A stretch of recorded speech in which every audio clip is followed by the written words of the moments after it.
Okay, so like imagine trying to go about your day, you know, your job being part of your community, but you have to do it all while communicating in a language that isn't your native tongue. Yeah, it's a reality for so many ESL speakers. I mean, it takes incredible resilience and adaptability. For sure. And that's what we're going to like deep dive into today. Right. We've got this blog post by Jarek Janio. He's an ESL teacher. Yeah. And he breaks down all the skills and competencies that ESL speakers develop. Yeah, it's interesting how Janio goes beyond just the, grammar and vocabulary. He goes deeper into like the challenges and the wins of, daily life being a professional, I mean, part of a community. Right. Yeah, and that idea of it being a journey, I think that's something I hadn't really thought about much before.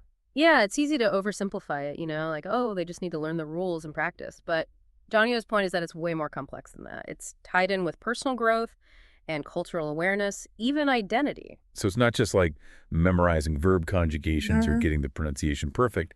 No, those are important, of course. But Johnny are saying that real fluency goes beyond just speaking perfect English. It's about communicating effectively in all these different contexts, understanding cultural nuances, building connections. Like it's almost learning a new way of thinking and interacting with the world. Exactly. And that requires a lot of adaptability and resilience. Like imagine constantly adjusting how you communicate depending on who you're talking to, setting the topic. I can see how that would be so challenging. Like I've definitely had those awkward moments where I feel tongue-tied, but I can only imagine how much harder it would be in a language I wasn't totally comfortable with. Totally. And Johnio actually says those moments of discomfort, those struggles to articulate yourself, they're actually super important for learning. Oh, interesting. So they're kind of like valuable learning opportunities. Exactly. It's not about being ashamed of those moments. It's about embracing them as part of the journey. And he says they can lead to unexpected connections and insights. That's a really cool way to look at it. It challenges that whole idea of perfection being the goal. Yeah, it's about progress, not perfection. It's about realizing that good communication is more than just speaking perfectly. It's about connecting with people, expressing yourself authentically, navigating all this complex cross-cultural interactions. Wow, this is really eye-opening. Yeah, I'm starting to get a much better understanding of what ESL speakers go through. definitely. Yanio does a great job of unpacking all those competencies, Mm. and one of the first ones he talks about is cultural awareness. Oh, that makes sense. Yeah. So ESL speakers have to be really tuned in to cultural nuances. Right, because Yeah. they're constantly navigating different communication styles and social norms. Yeah, I've definitely felt that when I've traveled to places where I don't speak the language. Even simple things like ordering food or asking directions felt like I was walking on eggshells. Exactly. And that's what ESL speakers experience all the time. They're constantly code switching, not just between languages, but also between cultural frameworks. So it's not just about the words themselves, but also understanding the unspoken rules of communication.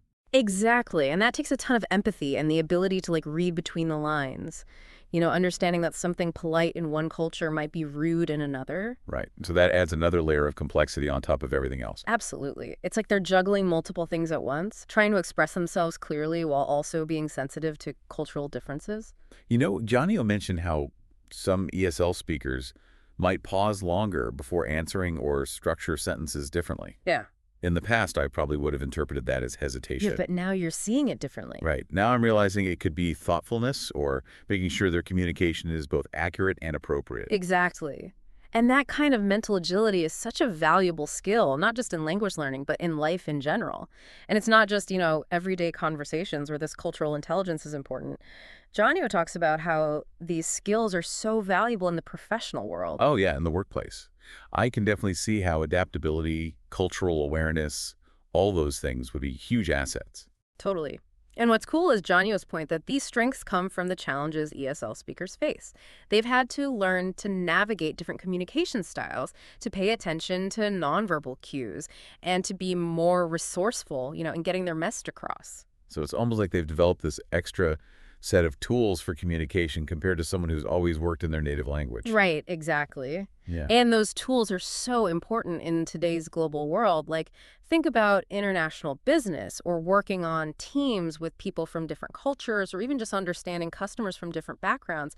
These are all areas where ESL speakers can really thrive. Yeah, that makes you think about some of the stereotypes we have about ESL speakers, Yeah. like that they're shy or hesitant to speak up. Yeah. But what you're saying is totally different. It is different. Janio's challenging us to rethink our assumptions. We need to move away from that, deficit mindset that focuses on what ESL speakers lack and instead recognize all the amazing things they bring to the table. So it's about focusing on the content of what they're saying, the ideas, the expertise, instead of getting hung up on perfect English. Exactly.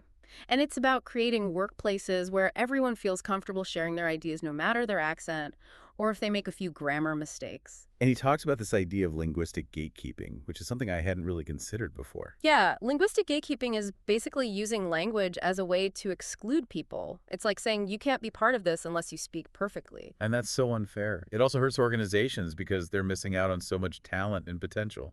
Right. It's about seeing language as a bridge, not a wall. And we all need to be aware of our own biases when we interact with ESL speakers, whether we're hiring managers or colleagues or just participating in a meeting. So what can we do to combat this linguistic gatekeeping? How do we make things more inclusive? Well, Janio suggests being more aware of our own communication styles. For example, are we speaking too fast? Are we using jargon that might be confusing? Those are good points. Yeah. And I think it's also about being patient. Giving ESL speakers the time to process information and respond. Absolutely. And creating opportunities for them to share their expertise, like encouraging them to speak in meetings, giving them materials in advance, or just having one-on-one conversations where they feel comfortable asking questions. It sounds like it's about creating a respectful and understanding environment where everyone feels comfortable. Exactly. And that kind of environment benefits everyone, not just ESL speakers. It leads to better decisions, more innovation, and a more engaging workplace. Okay, so we've talked about the workplace, but Janio also talks about community involvement. Right. And this is where things get really interesting. He says that ESL speakers often play a big role in bridging cultural divides and making their communities better. That makes sense. They bring so many different experiences and perspectives. Exactly. And it's not just about sharing their own culture. It's about being active in civic life, volunteering, advocating for things they care about, even running for office. I can imagine that would be daunting for someone who's still learning the language and culture. It definitely can be. Janio talks about the challenges, the language barriers, the cultural differences, and even the possibility of discrimination.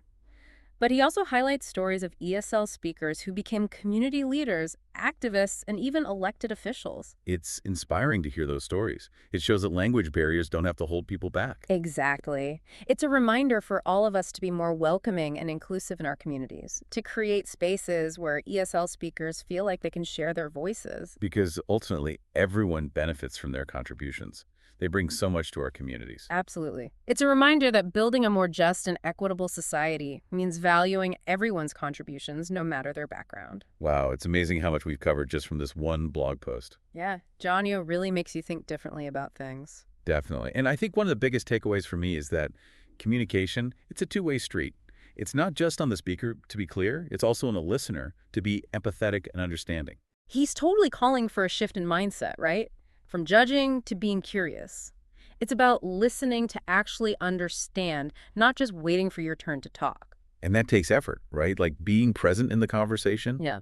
being patient with pauses or different ways of speaking, and really trying to get what they're saying, even if the grammar isn't perfect. Yeah, and I love how he talks about it as like a journey of learning and growth for everyone. So what does this mean for us, as listeners, as people having these conversations?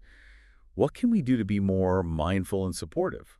Well, one thing is just asking questions. If you're not sure what someone means, just politely ask them to clarify. Don't pretend you understand. Right. That shows you're actually interested in what they have to say. Exactly. And it builds trust, especially when there's a language barrier. It's also about being aware of how you communicate. Are you speaking too fast? Using confusing jargon? Giving them enough time to think and respond? It's all about making sure everyone feels comfortable, no matter how well they speak the language or their cultural background. Right. Exactly. And that makes things better for everyone, not just for ESL speakers. We all learn new things and have better conversations when we're open to different perspectives. So as we finish up this deep dive, I think it's clear that we need to stop seeing language differences as problems and start seeing them as chances to learn and connect. Janio's blog post is a great reminder that we all have to do our part to make the world more inclusive and equitable, and to make communication something that brings us together, not something that divides us. It's about recognizing and valuing everything that ESL speakers bring to our society, their resilience, their adaptability, their unique contributions. And it's about understanding that when we embrace diversity, we all win.